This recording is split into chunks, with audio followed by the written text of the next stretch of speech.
सभी को नमस्कार साथियों। आप सभी का स्वागत है अपने यूट्यूब चैनल पर।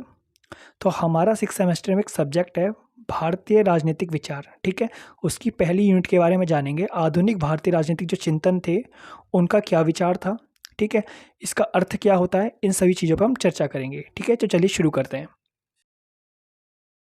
तो देखिए, आधुनिक भारतीय राजनीतिक विचारक, आधुनिक भारतीय राजनीतिक चिंतक या आधुनिक भारतीय राजनीतिक विचार, इसका क्या तात्पर्य है? इसके मतलब या इसका अर्थ जानने से पहले आप ये समझिए कि आधुनिक चिंतन या आधुनिक विचारक किसे बोलते हैं। ठीक है, ये आधुनिकता से क्या तात्पर्य है, नॉर्मल सी आप भाषा में समझने की कोशिश कीजिए। जब आप वैसे ही इसको जनरली समझ जाएंगे तो आपको पूरा टॉपिक अच्छे से समझ में आ जाएगा। आधुनिक भारतीय चिंतक का अर्थ है जहाँ पर हम पुरानी चीज़ों को नई चीज़ों में कन्वर्ट कर रहे हैं। नॉर्मल सी बात ये है। ठीक है, जितने भी हमारे पुराने रीति रिवाज हैं, ठीक है, समुदाय हैं, समाज हैं, उनके अंदर जो कृतियाँ हैं, ठीक है, जो भी गड़बड़ है उस चीज़ को आगे चल के सुधारा जा रहा है। ठीक है, जो भी हमारे देश के साथ में, हमारी संस्कृति के साथ में घटा है उस चीज़ को परिवर्तित किया जा रहा है। ठीक है, उसको नए दौर में कन्वर्ट किया जा रहा है। नॉर्मल सी बात ये है। ठीक है जी, कैसे और किस तरीके से भारत ने समुदाय, समाज और राष्ट्र के रूप में आधुनिक समय में अपने आप को परिवर्तित किया। जैसे आप सभी जानते हैं कि हमारे देश के अंदर पहले बहुत ज़्यादा भेदभाव हुआ करता था, चाहे वो जातिवाद को लेकर हो, चाहे वो स्त्री या पुरुष को लेकर हो। ठीक है, बहुत ज़्यादा भेदभाव हुआ करता था। ठीक है, इन चीज़ों को सुधारने के लिए जो लोग अंधविश्वास में खोए हुए थे उन चीज़ों को परिवर्तन किया, उन लोगों को परिवर्तित करने के लिए पूरे विश्व में एक पुण्य जागरण आंदोलन चलाया गया था, है ना। पुण्य जागरण आंदोलन का अर्थ क्या था? जितने भी रीति रिवाज इत्यादियों में लोग खोए हुए हैं, जितने भी लोग अंधविश्वास पर विश्वास करते हैं, इन लोगों को बाहर निकालना इन चीज़ों से। ठीक है, यही तो था। और यही धीरे धीरे पूरे पूरे विश्व में फैलता गया, फैलता गया, फैलता गया, और एक समय पर भारत भी आया। ठीक है, फिर भारत के अंदर भी इन्हीं रीति रिवाजों को समाप्त करने के लिए, ठीक है, अंधविश्वास पे से लोगों का पर्दा उठाने के लिए भारतीय पुनर्जागरण आंदोलन चलाया गया। ठीक है, वैसे ही हम मान देखते हैं कि राष्ट्रीय स्वतंत्रता के लिए भी आंदोलन चलाए गए। उदाहरण के तौर पर 1947 से पहले हमारा देश 200 साल तक गुलाम था, ये हम बहुत अच्छे से जानते हैं। ठीक है, लेकिन धीरे धीरे धीरे धीरे लोगों में परिवर्तन आया, लोगों में चेतना जागी। ठीक है, लोगों ने, और जो भी पढ़े लिखे लोग थे, जो समझदार लोग थे, जिनको ये चीज़ें बहुत जल्दी समझ में आ गई थी, उन्होंने लोगों को जगाने का प्रयास किया कि भाई हमें अपने देश की आज़ादी चाहिए, हमें स्वतंत्रता चाहिए, हमें आंदोलन करना होगा। ठीक है, ये सारे जितने भी विचार थे, ये सारे विचार ही आधुनिक राजनीतिक विचार कहलाए जाते हैं। ठीक है, धीरे धीरे हम देखते हैं कि 18वीं शताब्दी में भी कितने सारे परिवर्तन आए। हमारा देश जैसे ही आज़ाद हो गया, आज़ाद होने के बाद भी कहीं ना कहीं ये कुरीतियाँ रहीं। ठीक है, इन कुरीतियों को किसी तरीके से ख़त्म किया जाए, और इन कुरीतियों को ख़त्म करने के लिए लोगों ने अपने अपने विचार दिए। इन विचारों में हम आरक्षण देख सकते हैं। आज वर्तमान काल में हम देखते हैं जो छोटी जातियां हैं, जिनको कहीं ना कहीं ज़रूरत पड़ती है तो उनको आरक्षण दिया जाता है। ठीक है, धीरे धीरे हम देखते हैं जो गरीब लोग हैं उन लोगों को आरक्षण दिया जा रहा है। देखते हैं जो महिलाएं हैं उनको सुरक्षा की आवश्यकता है, सुरक्षा दी जा रही है। ये सारे विचार कहीं ना कहीं से तो आए होंगे ना किसी ने तो दिए होंगे ना। ठीक है, उदाहरण के तौर पे गांधी जी हैं, इकबाल जी हैं, ठीक है, हमारे भीमराव अंबेडकर जी हैं, ठीक है, हमारी पंडिता रामाबाई जी हैं। ठीक है, इन सभी ने ये सब चीज़ें दी और यही आधुनिक भारतीय विचारक कहलाई गई हैं। मैं आशा करता हूँ आपको समझ आया होगा। ठीक है जी, चलिए आगे चलते हैं। तो देखिए जी, जैसा कि मैंने अभी आपको बताया, जो आधुनिक भारतीय राजनीतिक चिंतक है उसका अभिप्राय, जो भारत के अंदर पुनः जागरण आंदोलन चला या विश्व में पूरा जागरण आंदोलन चलाया, ठीक है, और जो राष्ट्रीय स्वतंत्रता आंदोलन चले, देश को आज़ाद कराने के लिए, देश को स्वतंत्र कराने के लिए, उनकी ही एक अवधारणा है। ठीक है, चलिए आगे चलते हैं। तो देखिए, आधुनिक भारतीय चिंतन में आवश्यक विशेषताएं। देखिए, आधुनिक भारतीय चिंतन की आवश्यक विशेषताओं में ना कुछ चीज़ें ऐसी हैं जिन्होंने हमें सिखाया, ठीक है, और जिनके कारण हमें क्षतिग्रस्त होना पड़ा, मतलब हमारे साथ गलत हुआ। उनसे हमने कहीं न कहीं धीरे धीरे अनुभव लिया।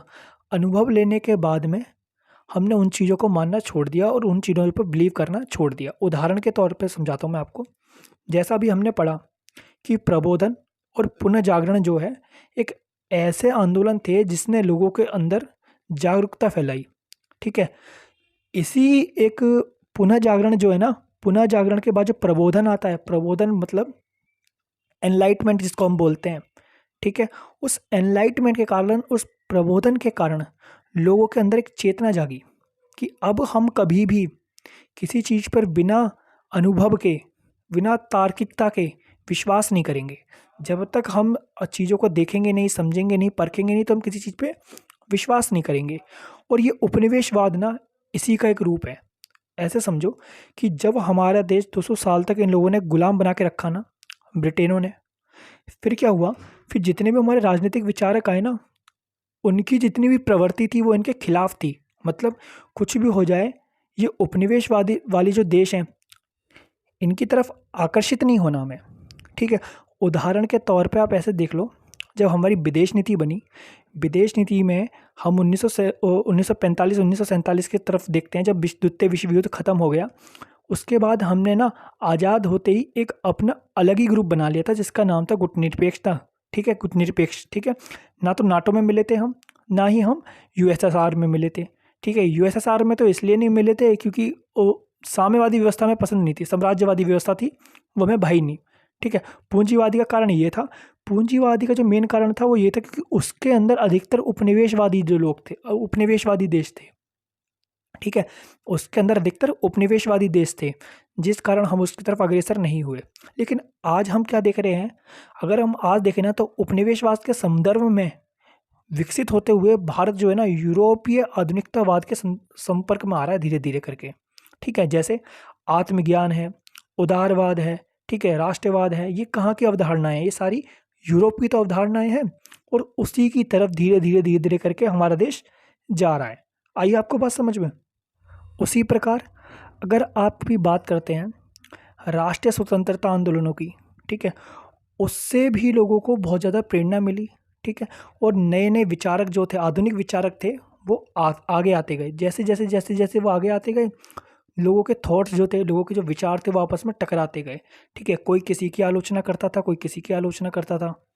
इसी प्रकार से धीरे धीरे धीरे धीरे ये एक अखाड़े के रूप में बन गया, एक राजनीतिक अखाड़ा बन गया, ठीक है जी। अब देखो, और भी चीज़ें ऐसी जिनसे हम प्रभावित हुए और वो हमारी विशेषताओं के रूप में देखी जाती हैं। जैसे जर्मनी है, इटली है, जापान है, ठीक है, इनमें जो फांसीवाद का उदय हुआ, इसी प्रकार अलग अलग चीज़ों से प्रभावित हुए, ठीक है। अब देखो, प्राचीन काल में, ठीक है, जो प्राचीन युग था हमारा या फिर मध्य युग था, उसमें जो भारत के राजनीतिक चिंतन थे, ठीक है, उनमें जो निरंतरता आ रही थी, मतलब क्या था, पुराने ज़माने के जो लोग थे, उनके जो विचार थे, उनकी जो सोच थी, उसको तोड़ा गया और धीरे धीरे धीरे धीरे लोगों को नई चीज़ में परिवर्तित किया गया, ठीक है जी। जैसे जितने भी मानवतावादी विचार थे, ठीक है, धीरे धीरे उनमें परिवर्तन किया गया, लोगों के अंदर ये मानवतावादी विचारों को बढ़ाया गया। मतलब जैसे कि सामाजिक, धार्मिक, ये इन सुधारों को बढ़ावा मिला, ठीक है। कहीं विषयों पर तो ऐसी चीज़ें थी जिसमें लोगों को बहुत ज़्यादा आगे बढ़ाया गया, जैसे आदर्शवादी है, मानवतावादी है, समाजवादी है, नारीवादी है, ठीक है। ऐसे कई सारी चीज़ें थी जिनमें बढ़ाया गया, वो धीरे धीरे धीरे धीरे यही चीज़ें इनकी विशेषताएं बन गई। मैं आशा करता हूँ आपको चीज़ें समझ में आई होगी। यहाँ पे जो विशेषता से तात्पर्य नॉर्मल सा ये है कि जो जो चीज़ें परिवर्तित हुई हैं ना, परिवर्तित होने के बाद में उनमें जैसे आदर्शवादी, मानवतावादी, समाजवादी, नारीवादी, उदारवादी, सुधारवादी, ठीक है, और नई नई चीज़ें जो भी आ रही हैं, ये सभी चीज़ें जो हैं, ये आधुनिक भारतीय राजनीतिक चिंतन की एक विशेषताएं थी, ठीक है। चलिए आगे चलते हैं। पश्चिमी आधुनिकता के प्रति 3 दृष्टिकोण। तो देखो यहाँ पर क्या है कि यहाँ पर बताया गया, जो हमारे देश पे ब्रिटिश ने कब्ज़ा किया ना, तो कई सारे विचारक थे जो सोचते थे ये बहुत अच्छा हुआ। क्यों? ताकि जो सुधार आए हैं, जो शिक्षा को बढ़ावा मिला है, ठीक है, वो इसी कारण मिला है और भगवान ने इसको एक अवसर के रूप में हमारे पास भेजा है। ये लोग सोचते हैं सकारात्मक रूप में। और कुछ लोग कहते हैं कि सुधार तो अपनी जगह है, इन्होंने सुधार से कहीं ज़्यादा हमारे देश में गलत काम किए हैं, ठीक है। इन्होंने हमारी संस्कृति को ख़त्म करने की कोशिश की है, हमारे समाज है, जो भारतीय समाज है, उसको कहीं ना कहीं हमारी सभ्यता को भ्रष्ट किया है, ठीक है, प्रभावित किया है इन्होंने, ठीक है। उन लोगों का मानना ये है। और कुछ जो तीसरी कैटेगरी के लोग हैं वो होते हैं संतुलित लोग, ठीक है। संतुलित लोग कैसे हैं? वो कहते हैं कि इनके कुछ अच्छे प्रभाव भी रहे हैं, कुछ नकारात्मक प्रभाव भी रहे हैं। मतलब इन्होंने हमारे साथ कुछ अच्छा भी किया है, कुछ गलत भी किया है। तो इनमें जो विवेकानंद जी हैं, टैगोर जी हैं, गांधी जी हैं, ठीक है, वो तो इनके दोनों के साइड साइड माने जाते हैं। वो कहते हैं ये संतुलित है। इनके नकारात्मक प्रभाव भी पड़े हैं, सकारात्मक प्रभाव भी पड़े हैं। लेकिन जब हम नकारात्मकता की बात करते हैं, तो नकारात्मकता में हम देखते हैं तिलक जी हैं, ठीक है, तिलक जी बिल्कुल खिलाफ आ जाते हैं।